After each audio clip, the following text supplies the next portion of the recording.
Hey guys, and welcome back to my channel for another midweek mystery video. If this is the first video of mine that you're tuning into this week, then make sure you check out my other two.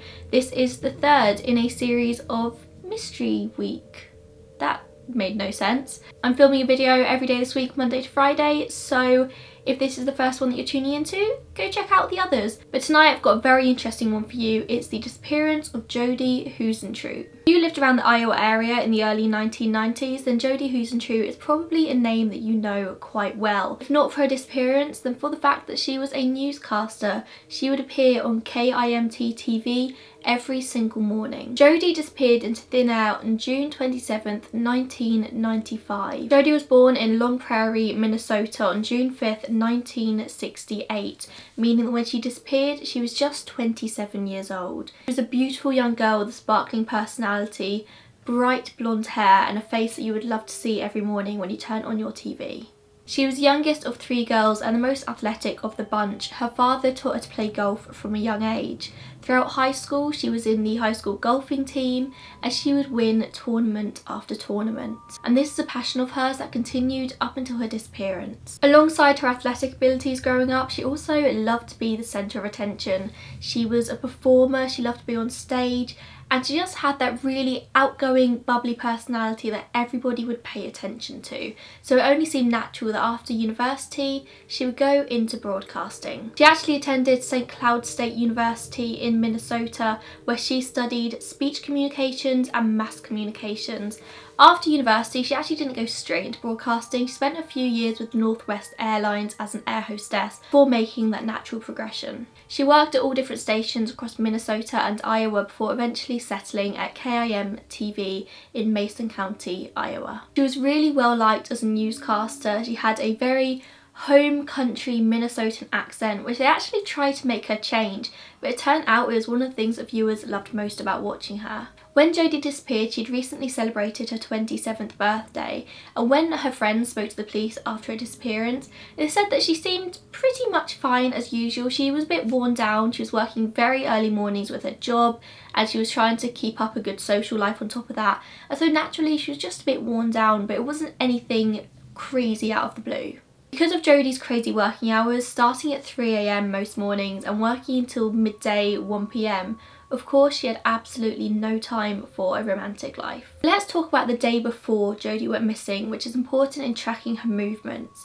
So the day before, she rose at 3 AM or was at work for 3 AM as usual, and she did her standard morning broadcast, finishing around midday. That afternoon she spent time at a golfing event at Mason City Country Club with her boss, Doug Murbach. It was sponsored by the Chamber of Commerce, and in the evening they put on a big banquet meal which Jodi hung around for. She just sort of ate and socialised, and people said that she just seemed like her usual self. Now, we're not 100% sure exactly what time Jodi left the event that night, but people say it was around 8 PM. Sadly, before Jodi left, her boss actually made a joking comment to her saying, "Better go home, otherwise you're going to be late for work tomorrow." And of course, Jodi never turned up for work. The only questionable thing that police have come across that happened at this event is how Jodi mentioned to a couple of people how she was changing her phone number the next day because she'd been receiving some naughty messages. I think now's a good time to say that Jodi actually didn't have a mobile phone, a cell phone, whatever you want to call it. It was 1995, so although they existed, they weren't that common. So whenever we're going to be talking about phone calls in this case, we're going to assume that it was a landline. So it's the events between Jodi leaving this event at around 8 PM and her movements up until 4 AM the next morning, which are pretty much unknown. Jodi had a friend called John Vansice. Now, John was actually over 20 years her senior. He was nearing his 50s at this time, and him and Jodi were friends. They hung around in the same friendship group, and just a few weeks beforehand, John had actually thrown Jodi a surprise birthday party. Now, John has been questioned by police multiple times since Jodi disappeared, and he's definitely a person of interest in this case, let's say. We'll talk about him in more depth later, but just for a little bit of context here, John has said time after time that his and Jodi's relationship was purely platonic. They were friends, they had more of a father-daughter relationship. However, a lot of people say that John was actually kind of obsessed and infatuated with Jodi, and he wanted more of a romantic relationship, but Jodi just wasn't interested. Regardless though, even if they were just friends, I do find their age gap a little bit strange. I think it was 23 years was the exact amount of years between them, but don't quote me on that. And I just find that very weird. That's nearly the age gap between me and my dad. And so I just couldn't imagine being close friends with somebody who's my dad's age. I'm sure people do have friendship gaps with that age, but it just seems very, very strange. I mean, they were close enough for John to throw Jodi a surprise party, and what John said happened that night is that after Jodi left the golfing event, she came to his house and together they watched a videotape that he'd made of that night. Now, he originally said that Jodi left his house about midnight that night, however later conceded and said that it could have been as early as 9 p.m. Now, I would understand if it was maybe half an hour's difference, you don't always look at the clock, but 3 hours, that's a big time difference to be confused about. But he said that when Jodi left, she was in good spirits and she looked back at him as she walked back to her car. I think they knew each other from when John was actually a neighbour of Jodi's, and John had actually moved away since then. However, this is where the timeline gets really scattered, because Jodi actually called a friend, Kelly, at about 8:40 that night. Now, like I said, Jodi didn't have a mobile phone, so she would have had to have called Kelly from her landline, and this has been proven by the phone records. She actually tried to call Kelly, but Kelly didn't answer. It was her husband that answered, and her husband knew Jodi very well. Had a quick chat on the phone, and Kelly's husband said to Jodi that he'd give her the message and Kelly would call her back. So the possibilities here are a little bit strange. So Jodi left the golfing event around 8 p.m. Maybe she went home for an hour, called her friend, and then headed round to John's house about 9 p.m. However, in one of John's timelines, Jodi left his about 9 p.m. So that makes no sense, unless Jodi went straight from the golfing event to John's house, quickly watched this birthday video, and then she left about half an hour later, got home about 8:40 and then called Kelly. But again, John's version of events doesn't make sense here. How could he originally say that she left at midnight if she left about 8:30? Now, Jodi was supposed to turn up for work every morning between 3 a.m. and 4 a.m. I think 3 a.m. was the official time, but the station didn't really have a strict policy on this. As long as she sort of turned up early in time to do her work and before her broadcast, she would turn up any time between 3 and 4. It wasn't crazy unusual for her to turn up towards the later end of that spectrum, but she would always be there on time-ish. So at 4 a.m, Jodi still hadn't turned up, and so her assistant producer, a woman called Amy Coons, actually calls her to find out where she is. So she's calling her landline, and this is probably where you expect me to say that there was no answer, but there was. Jodi answered. Amy said it was clear on the phone that Jodi had just woken up. She's got that sort of sleepiness in her voice, and Jodi said, like, what time is it? Sounding very confused.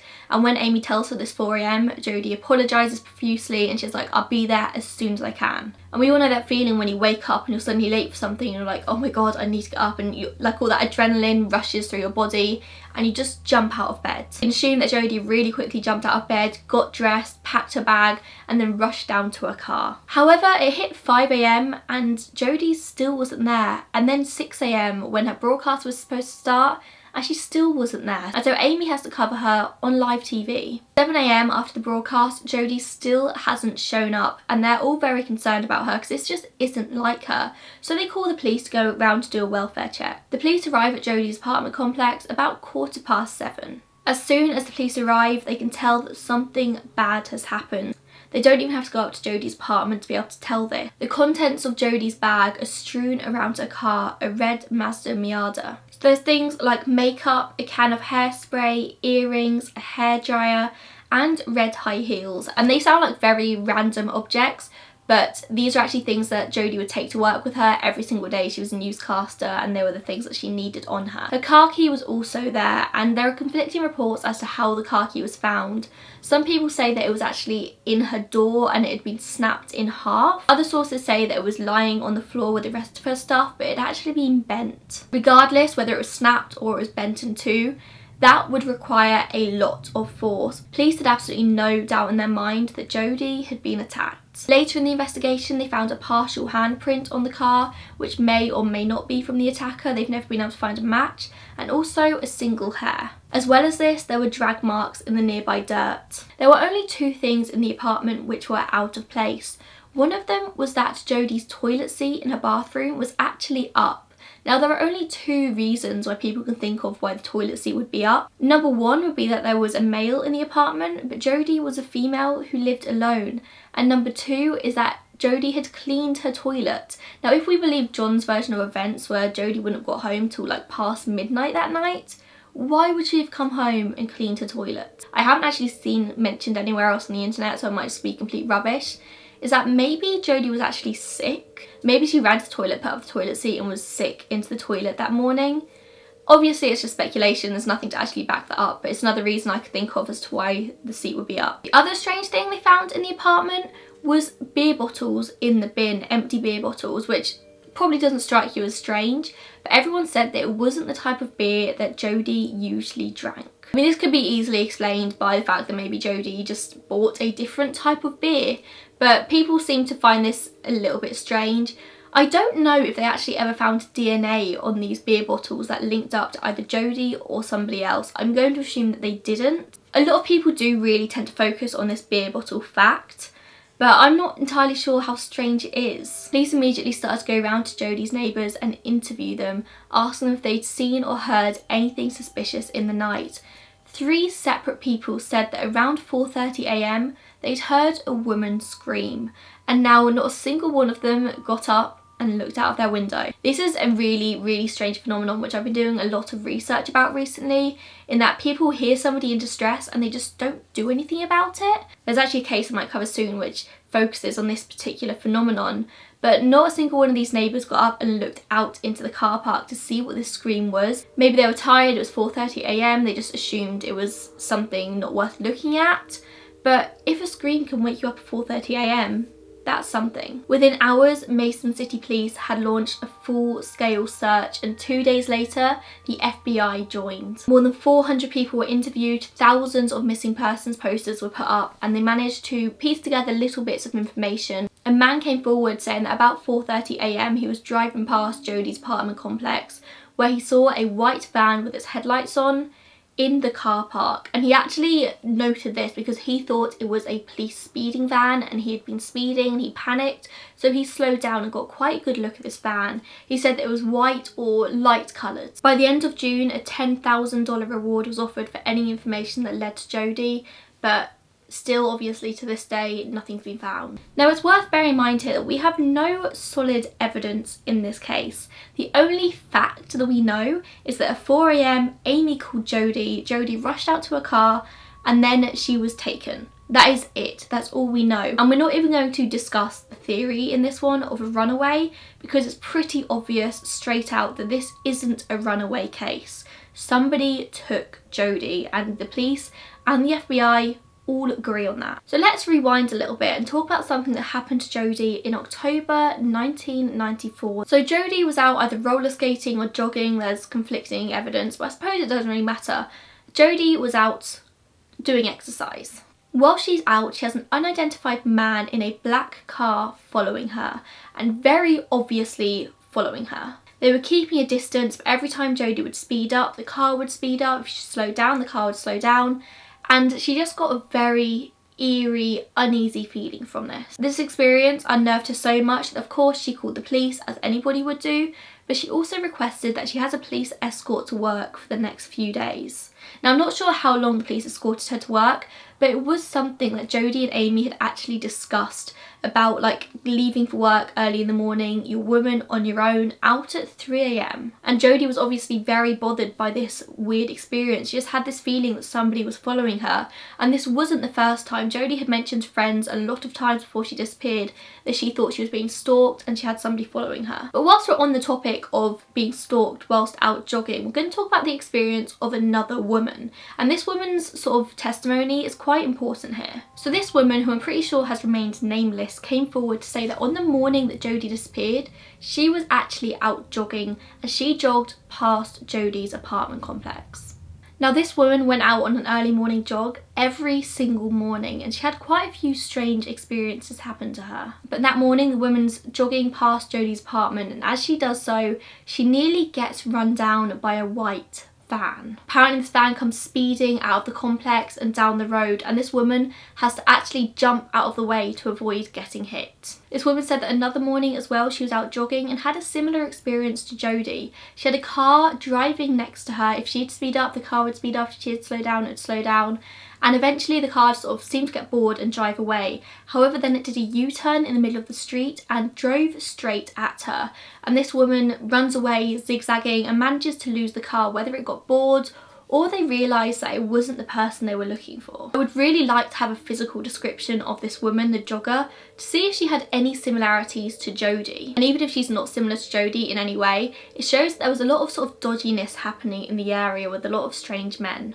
Over the years, obviously, all the leads have started to slow down, but the case has never been closed. To this day, it's still an open case. The police are still taking tips. Every time a set of human remains are found near the Mason City area, there's a collective hope of, we hope it's Jodi, but also we really hope it's not Jodi. It's that horrible limbo scenario. Years later, you expect somebody to be dead and you kind of just want the closure at that point. You want to find the body, you want to have answers, but also you don't want them to be dead. You want to have that hope that they're still alive, and that is how people feel about Jodi. Small things have happened since 1995. In June 2008, somebody anonymously mails 84 pages of Jodi's journal to the local newspaper. Now, people found this very strange because the only people who had Jodi's journal were the police, and it eventually came out that it was the ex-police chief's wife who did this, and we've never really had any reason as to why she did this, no motive.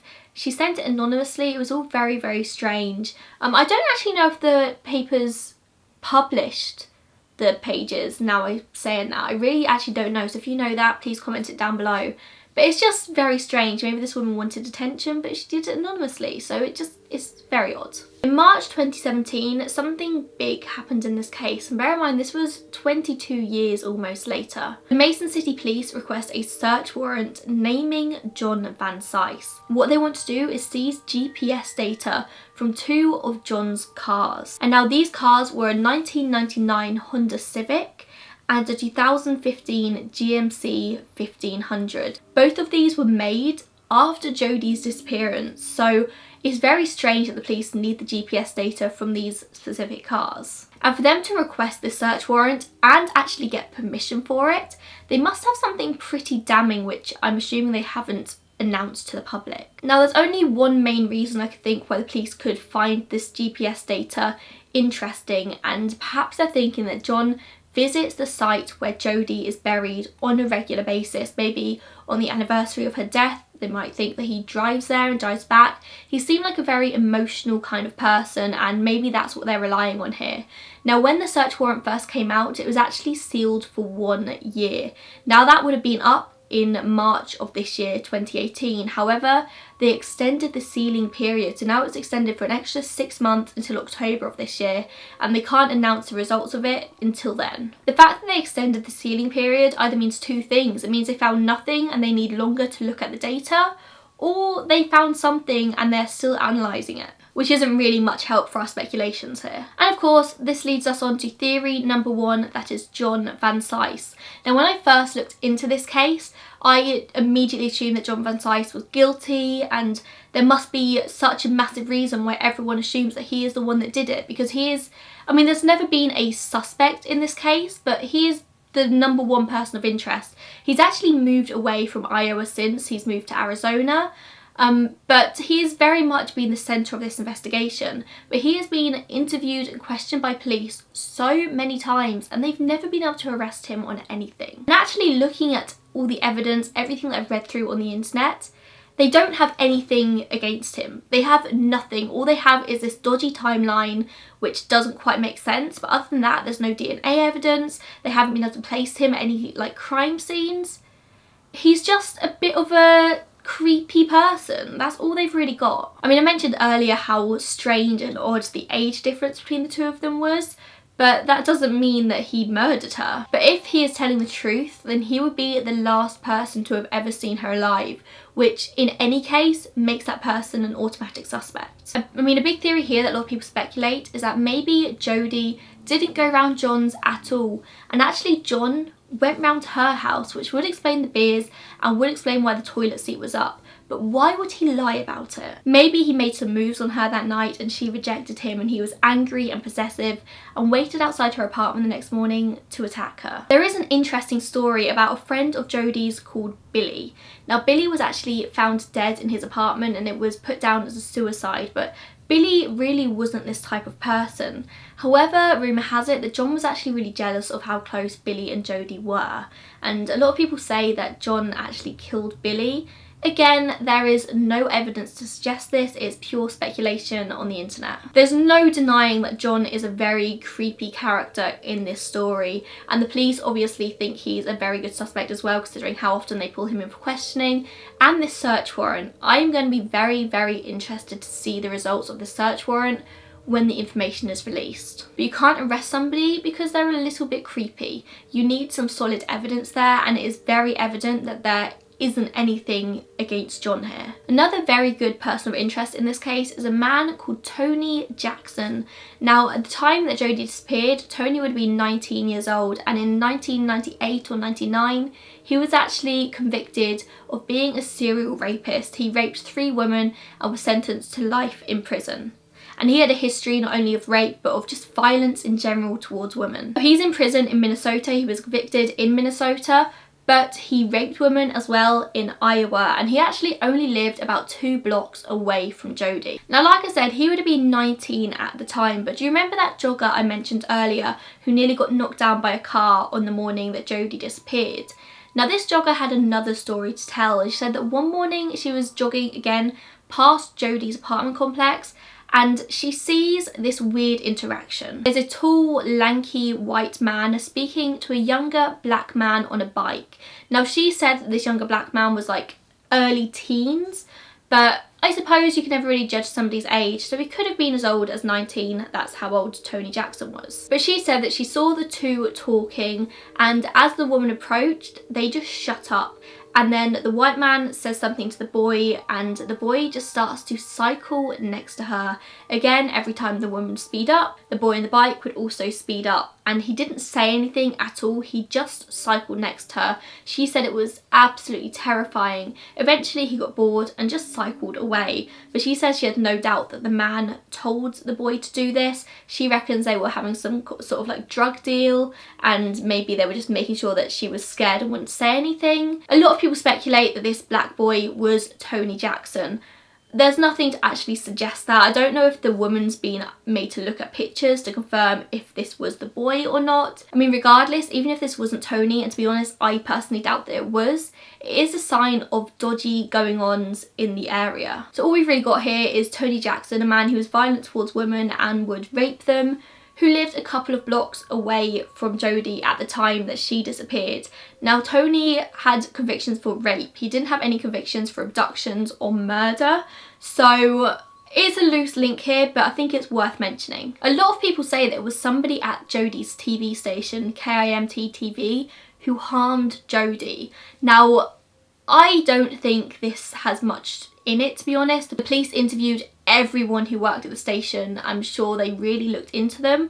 Now, newscasting is notoriously cutthroat. I mean, people need to be the best to get on TV, and it kind of works out in some people's favours when maybe people can't go on TV anymore. So I think the general theory was that somebody was after Jodi's job and therefore harmed her so they could go on TV. Now, Jodi was a female newscaster, and the chances are that Jodi would be replaced by another female newscaster. And I think from everything that's seen, it's kind of quite obvious that it was most likely a very strong, burly man who did this to Jodi. She was taken with so much force that the key, a metal key, was bent or snapped. Like, that is a lot of force required. I mean, I don't want to sound sexist, it could have been a female, but I think it's much more likely that it was a male that took her. And a male wouldn't be the one after Jodi's job, it would be a female. And so unless a female's paid somebody to hurt Jodi, of which I'm sure there would be some kind of trail, I don't think that's likely. A lot of people speculated that Amy Coons, Jodi's assistant producer, had something to do with it. She was the one that went on air that day when Jodi disappeared, but Amy was actually a massive part of the investigation. She was a huge help to the police, as she was questioned so many times. She was the one who called Jodi that morning, and there's evidence of that call, not only in the phone records but also other people at the station saying that they heard that call. It's just, I don't think Amy has anything to do with it because she was so close to the investigation. But that's not to say it's not linked to her job at all. Perhaps she was covering a news story that somebody didn't like. Maybe she was getting too close to the actual truth. But Jodi was the newsreader. She would go on TV and read out what she was told to read out. She wasn't the journalist. She wasn't the one going out door to door finding out information. She was just conveying it. I mean, there's a good chance maybe people don't realise that, and Jodi was the one telling the story, so therefore she was the one that had to be hurt. But I don't think she was covering any major news stories at the time. I actually think it was quite rare that she covered anything major. I mean, Mason City only had a population of about 30,000, so it wasn't a huge place. And of course, I'm not from there, so I can't sort of say what the crime was like in that place exactly. If any of you are from Mason City, Iowa, then please feel free to comment down below and give us a bit of context here.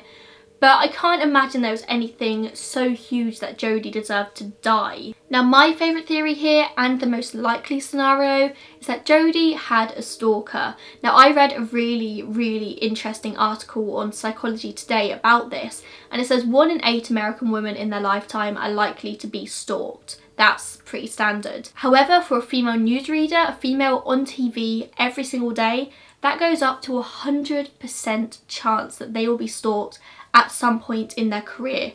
100%. Studies show that the typical stalker is a middle-aged man who's sort of at home living on his own, who's never had an intimate relationship, really struggles with human connection, and every morning he's sat at home eating his breakfast, watching this woman, this beautiful, effervescent, bubbly woman on TV, and he begins to feel a connection there, and he becomes obsessed with them.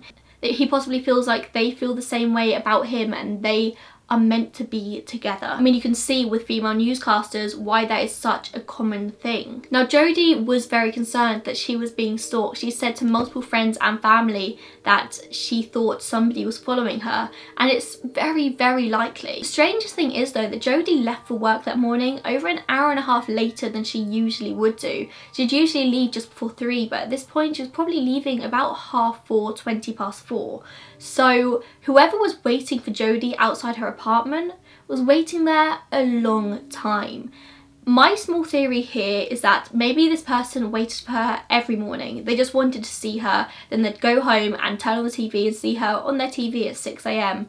But maybe that morning they were waiting there for 70 minutes, 80 minutes, 90 minutes, and they got so annoyed, so angry that Jodi was late and she messed up her usual routine. They didn't see her when they thought they were going to see her, and they got angry and they grabbed her and attacked her. Maybe this was just a crime of opportunity, but also on the other hand, it's very likely that this was planned very precisely as well. Jodi walks towards her car, which was about 15 steps from the front door, and as she puts her key in the lock, somebody grabs her. Now, I actually did read that the key was just a keyless entry, so it like had a button, so she didn't actually have to like put the key in the door.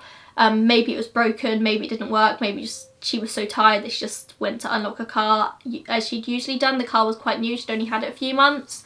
So that is a strange fact which a lot of people tend to focus on, but I don't know, it's early in the morning, I'd probably do the same, to be honest. Another interesting thing though is that whilst the contents of all of Jodi's bag was sort of strewn around the floor, her briefcase was nowhere to be seen, so whoever took her briefcase with them. And it's not like they were trying to clean up the scene after them, because they left everything else lying there. So that's why a lot of people say that it could have been linked to her job because they took the briefcase as well. But to be honest, maybe Jodi just continued holding on to it. Maybe she just didn't let go. I mean, it's possible if she's holding a briefcase and somebody grabs her from behind, she would start using that to sort of hit them and get them off her. There are also rumours that Jodi was on drugs, and I'm just going to really quickly brush past this because I don't think this is very likely. A lot of people say that Jodi would come into work and be really tired and like not really with it, and then seconds later she'd be bouncing off the walls. To me, that just sounds like a good cup of coffee. Just saying. I don't think she's on drugs. If she was on drugs, I'm sure that when the police searched her apartment, they would have found something, and they just didn't. Jodi was officially pronounced dead in 2001, 6 years after she disappeared, even though they never found a body. Like I said, there is zero evidence in this case. It is just completely open-ended. John Vansice is definitely the police's favourite person of interest here. I'm more inclined to believe that she just had a random stalker, but I would be very interested to know what you guys think. And also, if any of you are watching this after October 2018, then please comment down below and remind me to have a look for the search warrant results on the internet, because I'm very intrigued to see what they say. So thank you so much for watching. If you enjoyed this, please make sure you give it a thumbs up and subscribe to my channel. And I will see you in my next video, which will be tomorrow. So bye guys.